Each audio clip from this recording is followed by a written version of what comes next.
For 11 seasons, Happy Days was comfort television. Families loved the Cunninghams, and Fonzie's charm kept everyone smiling. But in 1984, the show's farewell didn't go as planned. One scene was changed at the last minute by ABC, shocking fans, frustrating the cast, and blindsiding the creator. What happened in that moment, and why did it hit so hard? This is the controversial scene that took Happy Days off the air for good. When Passages, the two-part final episode of Happy Days, aired on May 8, 1984, it was meant to give the Cunningham family and the fans who had grown up with them a proper farewell. In that episode, many longtime arcs came full circle. Joni Cunningham and Chachi Arcola finally tied the knot, and Fonzie fulfilled his heartfelt wish by adopting young Danny, becoming more than just the cool kid on a motorcycle but his family. But there came the moment no one expected, and that was the scene that took Happy Days off the air for good. As the wedding ended and the family gathered, Howard Cunningham, played by Tom Bosley, looked straight into the camera. He spoke directly to us, and not another character, but the audience that had welcomed the Cunninghams into their living rooms for over a decade. He said, "Thank you all for being part of our family. To Happy Days." That simple, tender toast broke the fourth wall. It was a bold gamble by the show's creator, changing the sitcom sign-off into something deeply personal. In the final luminous moment, the boundary between fiction and reality blurred. It was a true goodbye, and critics called it one of television's most emotional final scenes. It felt like the farewell of an extended family. But it wasn't as easy as you might think for the finale scene of Happy Days. The scene that took Happy Days off the air for good faced a major disaster. In May 1984, Passages, a two-part episode, aired on ABC, and it was meant to serve as the emotional farewell of Happy Days. In that finale, long-standing storylines found a lot of closure, with married life, love and adoption, and the reunion of core characters one last time. The problem is that the touching finale didn't stay in the final broadcast. Earlier that year, the network's schedule had been disrupted by the 1984 Winter Olympics in Sarajevo. Because of that, several episodes that were meant to air during the winter had been pulled. Instead of rescheduling the full season and airing every episode before the finals, ABC chose to proceed with Passages on schedule and shelved the remaining episodes for later. After the supposed end, ABC burned off those leftover episodes over the summer and even into September. These episodes were storylines that predated the finale. 4 of them aired between June and July 1984, named So How Was Your Weekend?, Low Notes, School Dazed and Good News, Bad News. Then, on September 24, 1984, the very last episode to air was Fonzie's Spots. It was a silly lodge-initiated plot with Fonzie in a rabbit costume as part of a hazing ritual. That sequencing destroyed the emotional logic built by Passages. Instead of the touching final toast remaining the last memory, audiences got extra sitcom filler. They had to watch episodes that didn't follow the emotional arcs and concluded with a goofy, anticlimactic tale. It didn't provide a meaningful closure, leaving a fractured legacy. Many also said that the finale left Fonzie humiliated instead of giving a heartfelt note. The strange switch from sincere closure to random leftover stories made fans feel like they had been betrayed. ABC had no choice but to rush the finale and release the earlier episodes later on because they wanted to air the Olympics. The mess also showed the tension between network scheduling and the creativity and integrity of storytelling. What Passages offered was closure, emotional resolution, and respect for an 11-season journey. But what fans got was network burn-offs, scheduling games, and an absurd final broadcast. It undermined the closure and confused many fans. For many decades now, many TV historians and fans say that Happy Days' final season is a warning. Whenever networks treat episodes like commodities, airing finales when convenient and then dumping leftovers later, they end up destroying the emotional contract between the show and the audience. The mishandled finale also had a major impact on the cast because the show didn't have the ending that they wanted. When the sitcom suddenly ended its 11-season run, the bittersweet goodbye of the Cunningham family and their friends was meant to be a graceful exit. But thanks to a schedule fiasco, the finale's emotional closure was undermined, and it rippled through the lives and careers of its cast in different ways. For Ron Howard, who played Richie Cunningham, The situation was almost liberating. He had already been signaling his desire to move behind the camera, and the way the show ended chaotically reinforced his decision to leave acting full-time and pursue directing instead. His post-Happy Days career took off dramatically. He directed major films like A Beautiful Mind and Apollo 13, establishing himself as one of the most respected filmmakers in Hollywood. The sitcom's messy send-off seemed less like a setback and more like a signal for him to shift gears. On the other hand, Henry Winkler, who embodied Arthur Fonzie Fonzarelli, faced a rougher transition. After the show, he was typecast. People had trouble seeing beyond the leather jacket and the abrupt end of the show didn't help in redefining his identity as an actor. In interviews, he admitted that when the cameras went dark, he felt as if he had lost a piece of himself. Over time, he reinvented himself, directing, acting again, and eventually winning acclaim for roles years later. Then there's Marion Ross, the gracious matriarch Marion Cunningham. The show gave her structure for a decade, and post-series, she found reliable work, including voice roles and guest appearances in other prominent shows. The messy finale might have created questions for fans about closure, but it didn't derail her career path. The late Tom Bosley played Howard Cunningham and also transitioned into steady work after the sitcom ended, including appearances in other series and films. He never reached the blockbuster heights of his younger castmates, but his role as the father figure remained iconic. By contrast, Erin Moran played Joni Cunningham and Scott Baio played Chachi Arcola, but they found themselves facing tumultuous careers after the show. Moran, despite being a beloved face on the show and its spin-offs, found fewer meaningful roles, faced financial and personal struggles, and eventually passed away in 2017. Baio had moderate success, but remained closely tied to his Chachi persona and never fully escaped the shadow of the sitcom. But aside from the chaotic finale, Happy Days faced many other challenges during the filming of the show, from controversies to scandals. In one of the dramatic behind-the-scenes moments from Happy Days, Ron Howard revealed that he was prepared to walk away from the show when the network floated the idea of renaming it into Fonzie's Happy Days. Howard, who played Richie Cunningham, said that he accepted that Arthur Fonzie Fonzarelli, played by Henry Winkler, was becoming the breakout star of the series, and he didn't mind. But if they were going to change the show's entire title to reflect Fonzie's dominance, he balked. He later said, "But the optics of now being in a show called Fonzie's Happy Days, my ego wouldn't allow for that. I wasn't bluffing. I would have left." Howard admitted that the ensemble heart of the show, Richie, Howard Cunningham, Marion, Joni, and the whole gang, made Happy Days what it was. But if they repositioned the show around Fonzie alone, it would have immediately changed the identity of the series and disenfranchised everyone else, including Howard himself. He had said, "I never ever challenged what they were doing creatively, but the optics weren't acceptable." Winkler had also objected to this decision. He had said that changing the title would be an insult to everybody else, who has been doing Happy Days as a family together with me. The fact that the two main characters of the show agreed to keep the original title is what retained the series name as Happy Days. The series creator, Gary Marshall, saw that Howard was not comfortable, and so the title was not changed. A title change might have seemed minor or simply marketing at that time, but Howard threatened to quit if they made any moves to change the name. But this happened because of Fonzie's popularity, which became a major problem in the making of the show.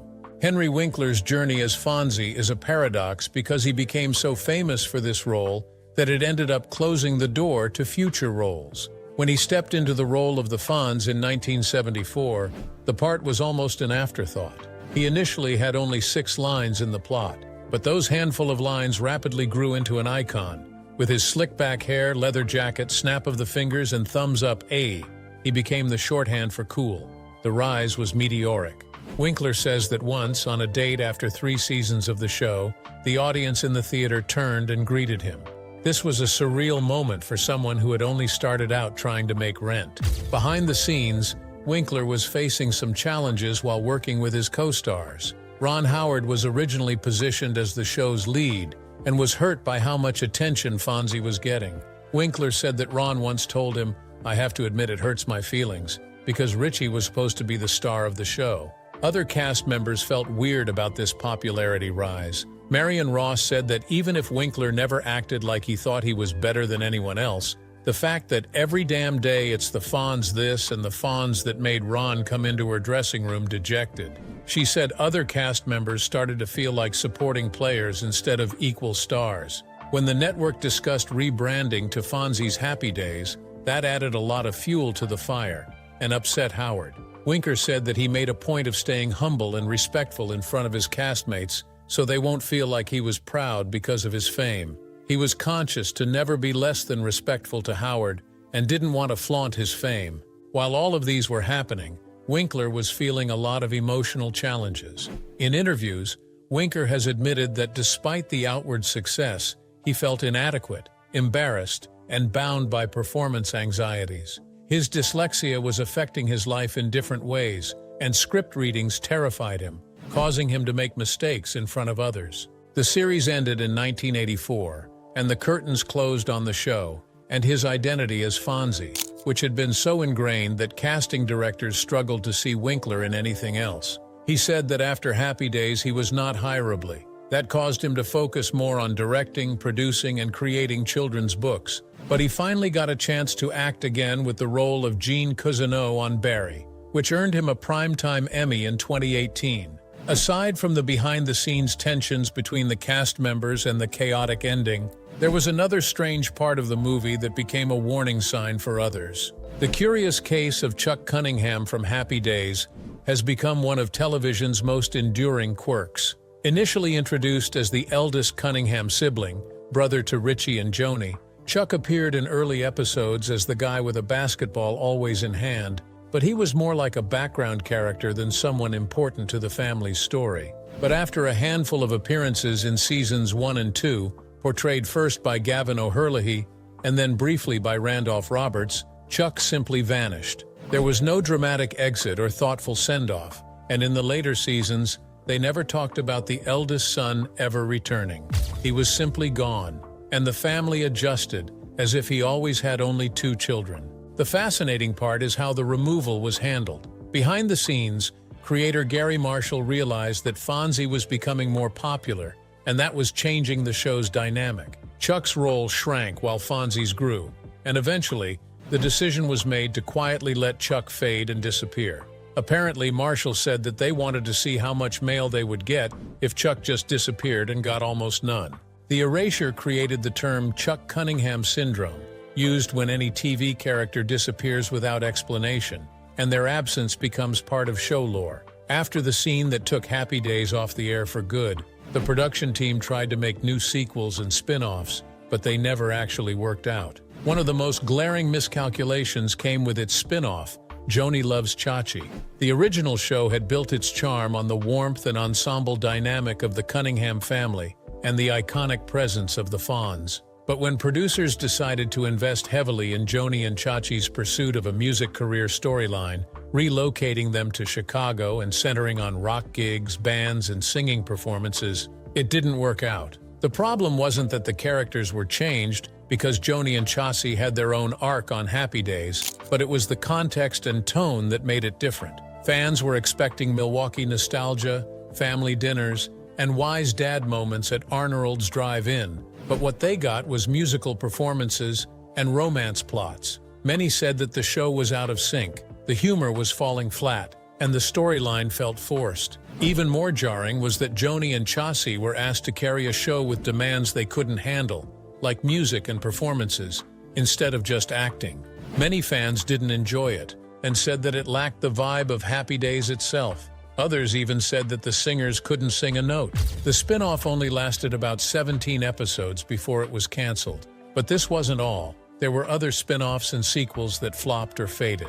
One of these was the 1977 Blansky's Beauties, which was set in Las Vegas and introduced in a Happy Days episode via Nancy Blansky, Howard Cunningham's cousin. It lasted just 13 episodes before it flopped. Another spin-off was Out of the Blue in 1979, a fantasy sitcom spin-off that had a very brief run and low ratings. On the flip side, there were some successful spin-offs, including Laverne and Shirley and Mork and Mindy. But there was another problem.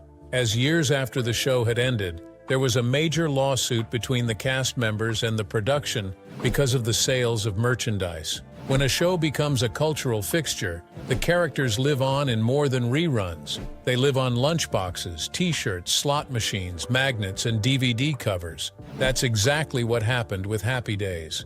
In April 2011, 4 former cast members, Marion Ross, Don Most, Anson Williams, Aaron Moran, and the estate of Tom Bosley, filed a $10 million breach of contract lawsuit against CBS, which held the rights to the show. They claimed that their contracts guaranteed them a share of merchandising profits tied to their names, images, and the show's commercial life. But the actors realized that their faces came up in licensed products so far removed from the original sitcom setting. Ross found out through a casino slot machine player that her face triggered jackpots in games. This was more than the cast had ever seen or been compensated for, and the brand was exploiting their images.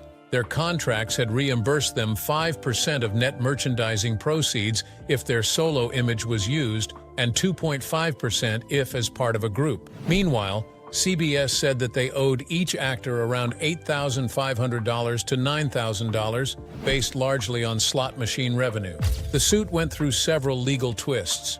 In October 2011, a judge rejected the fraud claim and said the cast couldn't seek punitive damages and limited the dispute to a contract interpretation issue. Then, in July 2012, the parties settled. Each actor received about $65,000 plus a promise from CBS to honor the original contract terms moving forward. The payout was far beyond what they asked for, but the settlement secured the future royalty rights for the actors. But interestingly, 2 of the biggest names from Happy Days, Henry Winkler and Ron Howard, didn't join the lawsuit. Winkler explained he'd negotiated a separate merchandising deal and had already been paid for image use.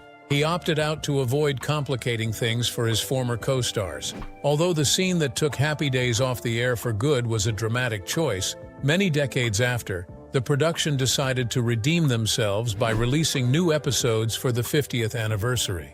At the 2024 76th Primetime Emmy Awards, former stars Ron Howard and Henry Winkler stood together on stage to commemorate the 50th anniversary of Happy Days. This moment offered a redemption arc for a show with a mishandled ending.